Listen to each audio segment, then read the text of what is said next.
সুপ্রিয় শিক্ষার্থীবৃন্দ, ধামরাই সরকারি কলেজ কর্তৃক আয়োজিত অনলাইন ক্লাসে তোমাদের স্বাগত জানাচ্ছি। আমি রহিমা আক্তার, সহকারী অধ্যাপক, হিসাব বিজ্ঞান বিভাগ।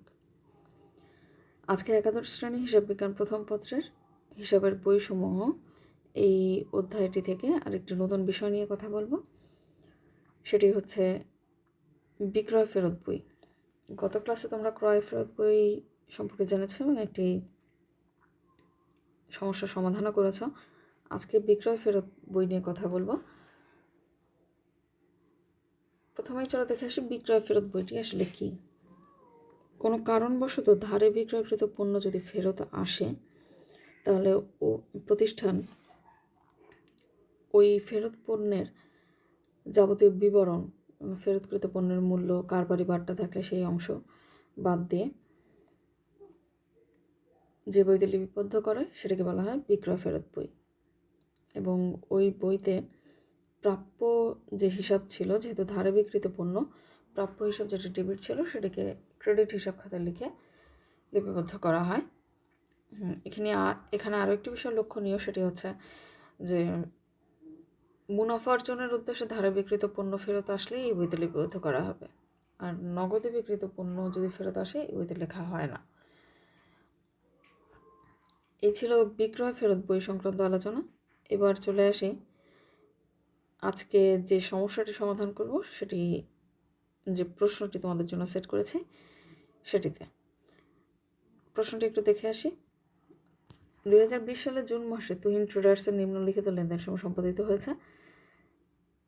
জুনের 5 তারিখে নমুনা অনুসারে না হয় 100 বক্স পণ্য ঢাকার কাজী অ্যান্ড সন্সকে ফেরত পাঠিয়েছে। প্রতি বক্সের মূল্য হচ্ছে 60 টাকা। ক্রেডিট নোট নাম্বার 2, আর কারবারি বারটা হচ্ছে 10%। জুনের 16 তারিখে ত্রুটিপূর্ণ হওয়ায় আনোয়ার অ্যান্ড কোম্পানির কাছ থেকে 220 বক্স বিস্কিট ফেরত এসেছে। প্রতি বক্সের মূল্য 40 টাকা এবং ক্রেডিট নোট নাম্বার 3, আর এখানেও কারবারি বারটা হচ্ছে 10%। জুনের 24 তারিখে নিম্নমানের জন্য কুষ্টিয়ার নাহিদ অ্যান্ড কোম্পানিকে 250 বক্স পণ্য ফেরত পাঠানো হয়েছে। প্রতি বক্সের মূল্য 50 টাকা আর ক্রেডিট নোট নাম্বার 4, এখানে কারবারি বার্তার পরিমাণ হচ্ছে 5%। এই ছিল আজকের 3টি লেনদেন। এবার দেখে আসি এখান থেকে কী কী করতে হবে, করণীয় কী কী আছে। প্রথম করণীয় কতে মোট কারবারি বার্তার পরিমাণ নির্ণয় করতে হবে, যেটি ইতিমধ্যে বেশ কয়েকবারই তোমরা করেছো, আশা করছি এটি সবাই পারবে। খতে আজকের নতুন বিষয়টি সেটি হচ্ছে বিক্রয় ফেরত বই প্রস্তুত করতে হবে, আর বিক্রয় ফেরতের লেনদেনের যে সমষ্টি সেটি সাধারণ খতিয়ানে স্থানান্তর করতে হবে করণীয় গতে। চলে আসি করণীয় ক। করণীয় কতে প্রথমেই কারবারি বার্তার পরিমাণ নির্ণয় করতে হবে। কারবারি বার্তার পরিমাণ নির্ণয় ইতিমধ্যে বেশ কয়েকটি অঙ্কতেই দেখিয়েছি, কয়েকটি ক্লাসেই দেখেছো তোমরা। আশা করছি এটি খুব সহজেই তোমরা পারবে আজকে। প্রথমেই যেটি ছিল জুনের 5 তারিখ কাজী অ্যান্ড সন্স, ঢাকার কাজী অ্যান্ড সন্স ফেরত পাঠিয়েছে 100 বক্স পণ্য, যেখানে প্রতিটি পণ্যের মূল্য হচ্ছে, প্রতিটি বক্সের মূল্য ছিল হচ্ছে 60 টাকা করে। তাহলে 6000 টাকা হয় মোট পরিমাণ, এবং সেখান থেকে 10% কারবারি বার্তা ছিল, তাহলে কারবারি বার্তার পরিমাণ হবে 600 টাকা। আর জুনের 16 তারিখে আনোয়ার অ্যান্ড কোম্পানি হচ্ছে 220 বক্স পণ্য ফেরত পাঠিয়েছে, যার প্রতিটির মূল্য হচ্ছে 40 টাকা করে। কারবারি বার্তা ছিল 10%, তাহলে 8800 টাকা, 10% হবে 880 টাকা। আর জুনের 24 তারিখে নাহিদ অ্যান্ড কোম্পানি ফেরত পাঠিয়েছে 250 বক্স পণ্য, যার প্রতিটির মূল্য হচ্ছে 50 টাকা করে, এবং কারবারি বার্তা ছিল 5%, তাহলে 12,500 টাকার 5% হবে 625 টাকা, এবং সর্বমোট পরিমাণ 2105 টাকা। মোট যে মূল্য সেটির উপর কারবারি বার্তার যে পার্সেন্ট দেওয়া থাকবে, সেই পার্সেন্টেজ অনুসারেই হচ্ছে কারবারি বার্তা নির্ণয় করতে হবে। তাহলে মোট কারবারি বার্তার পরিমাণ দাঁড়াচ্ছে 2105 টাকা। আশা করছি করণীয় ক সবাই বুঝতে পেরেছো। যারা গত ক্লাসগুলো মিস করেছো তারা আজকের ক্লাস দেখেও বুঝতে পারবে। এবার চলে আসে আজকের যে নতুন বিষয়, বিক্রয় ফেরত বই প্রস্তুতকরণ, সেটি ছকটি আগে দেখে আসি।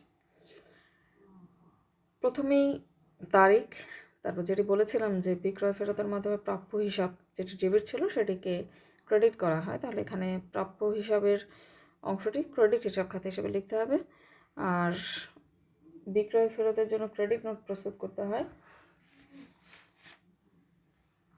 ইতিমধ্যে একটি ক্লাসে ক্রেডিট নোট নিয়েও কথা বলেছি, তবে তোমাদের জন্য আরেকটু বলছি, সেটি হচ্ছে বিক্রয় ফেরত দিলে এর বিবরণ সহ যে নোট রাখা হয় সেটাকে ক্রেডিট নোট বলা হয়, এবং ক্রেডিট নোট নাম্বারটা বিক্রয় ফেরত বইতে উল্লেখ করতে হয়। এছাড়াও রয়েছে খতিয়ান পৃষ্ঠা আর টাকার কলামে। এখানে একটি টাকার কলাম, কিন্তু হিসাব খাত দুটি, কারণ ডেবিট এবং ক্রেডিট দুই ক্ষেত্রে টাকার পরিমাণ সমপরিমাণ। আর বিক্রয় ফেরত হিসাবকে ডেবিট করা হবে এবং প্রাপ্য হিসাবকে ক্রেডিট। যেহেতু ধারে বিক্রিত পণ্য এবং প্রাপ্য হিসাবের পরিমাণ বিক্রয় ফেরতের কারণে কমে যাবে, তাই প্রাপ্য হিসাবকে ক্রেডিট করতে হবে। 2020 সালের জুনের 5 তারিখে প্রথম যে লেনদেনটি ছিল সেটি হচ্ছে গাজী অ্যান্ড সন্স। ঢাকার গাজী অ্যান্ড সন্স হচ্ছে ফেরত পাঠিয়েছে 6,000 টাকার পণ্য, যেখান থেকে কারবারি বারটা ইতিমধ্যে নির্ণয় করা হয়েছে। করণীয় কতে কারবারি বারটার পরিমাণ বাদ দিলে 5,400 টাকা হচ্ছে গাজী অ্যান্ড সন্সের বিক্রয় ফেরত হিসাব খাতে যাবে। জুনের 16 তারিখে আনোয়ার অ্যান্ড কোম্পানির 8,800 টাকার পণ্য, যেখান থেকে কারবারি বারটা 880 টাকা ছিল, সেটি বিয়োগ করলে মোট 7,920 টাকার পণ্য।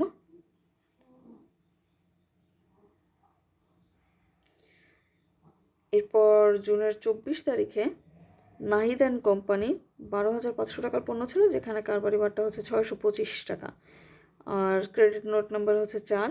এর আগের দুটিতে ক্রেডিট নোট নাম্বার ছিল 2 এবং 3, যেগুলো যথারীতি বসিয়েছি। আর 12,500 থেকে 625 টাকা বাদ দিলে 11,875 টাকা হবে নাহিদ অ্যান্ড কোম্পানির হিসেবে। তাহলে সর্বমোট 25,195 টাকা হচ্ছে তুহিন ট্রেডার্সের বিক্রয় ফেরত বইয়ের সমষ্টি।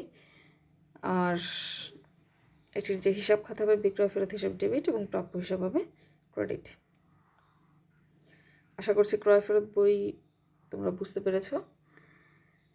এবারে করণীয় গতে চলে যাব। করণীয় গতে যেটি ছিল যে ক্রয় ফেরত বইয়ের যে সমষ্টি সেটি সাধারণ খতিয়ান দেখানোর জন্য। এখানে আরেকটু বলে রাখি, যদি এখানে সহকারী খতিয়ান করতে বলে তাহলে হচ্ছে প্রাপ্য হিসেবের যে 3জন প্রাপ্য হিসাবের নাম আলাদা আলাদা করে দেওয়া আছে, যে Gazi and sons, Anwar and company, Nahid and company, 3টি হিসাবেই আলাদা করে আবার দেখাতে হবে। যেহেতু এখানে সাধারণ খতিয়ান সমষ্টির উপরে বলা হয়েছে, তো 2টি খতিয়ান দেখাচ্ছে এখানে। বিক্রয় ফেরত হিসাবকে প্রথমেই নিয়ে আসছি। বিক্রয় ফেরত হিসাবের জুনের 30 তারিখে, মানে যে মাসের হিসাব সে মাসের সর্বশেষ তারিখেই হচ্ছে খতিয়ানটি করতে হবে। তাহলে আজকের খতিয়ানটিও চলমান জের ছকে। তারিখ হিসাবের নাম জাবেদা পৃষ্ঠায় ডেবিট টাকা, ক্রেডিট টাকা এবং ব্যালেন্স ডেবিট এবং ক্রেডিট। আর বিক্রয় ফেরত হিসাব হবে ডেবিট। আর হিসাবের নাম যেটি বিবরণে সেটি ঠিক বিপরীত হিসাবটি হবে প্রাপ্য হিসাব, এবং মোট টাকার পরিমাণ 25,195। ব্যালেন্সের ঘরে যেহেতু আর কোনো অ্যামাউন্ট নেই, ডেবিট টাকা ছিল ব্যালেন্সে 25,195, তাহলে এখানে টাকার পরিমাণে ছিল 25,195, ব্যালেন্সের ঘরেও ডেবিট থেকে যাবে 25,195 টাকা। এই ছিল বিক্রয় ফেরত হিসাব। এবার চলে আসে প্রাপ্য হিসাব। প্রাপ্য হিসাবে একইভাবে বিপরীত দিকে জুনের 30 তারিখে করতে হবে, এবং বিপরীত দিকে বিক্রয় ফেরত হিসাব। আর যেহেতু প্রাপ্য হিসাব ক্রেডিট কলামে, টাকার ক্রেডিট কলামে লিখতে হবে 25,195 টাকা, আর ব্যালেন্স থেকে যাচ্ছে 25,195 টাকায়। এই ছিল আজকের সাধারণ খতিয়ান। যদি এখানে সহকারী খতিয়ান করতে বলা হয় তাহলে প্রাপ্য হিসাবের যে আলাদা আলাদা 3জন প্রাপ্য হিসাব এর নাম লেখা আছে এখানে, সেটি আলাদা করে দেখাতে হবে। আজকে বিক্রয় ফেরত বই সংক্রান্ত আলোচনা এখানেই শেষ করছি। পরবর্তী ক্লাসে নগদ প্রদান জাবেদা বা নগদ প্রাপ্তি জাবেদা থেকে আলোচনা করব। সে পর্যন্ত সবাই ভালো থেকো, নিরাপদে থেকো।